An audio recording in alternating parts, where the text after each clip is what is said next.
en pleine nuit dans le Donbass. La ville portuaire de Marioupol réveillée par de puissantes explosions. Même scène 400 km plus au nord, dans la ville de Kharkiv, à proximité de la frontière russe. Des bombardements aussi à Odessa, une autre ville ukrainienne située à l'ouest du pays.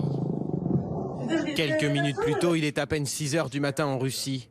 Vladimir Poutine surprend à nouveau tout le monde et prend la parole à la télévision russe. Le chef de l'État annonce une opération militaire en Ukraine. Les circonstances exigent de notre part des actions fermes et immédiates. Les républiques populaires du Donbass ont demandé l'aide de la Russie. J'ai décidé de lancer une opération militaire. Son objectif est la protection des personnes qui, depuis 8 ans, souffrent d'abus et de génocide de la part du régime de Kiev. Vladimir Poutine appelle aussi les militaires ukrainiens à déposer les armes. Annonce fracassante, surprise et mûrement réfléchie. Car au même moment, à New York, se joue un conseil de sécurité exceptionnel à l'ONU.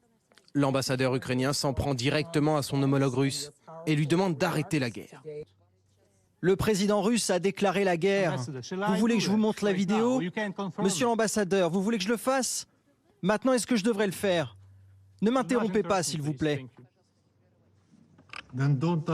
Alors ne me posez pas de questions quand vous parlez. Enfin,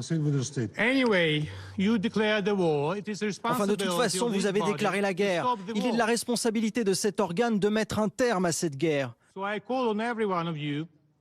Je lance un appel à chacun d'entre vous pour cesser cette guerre.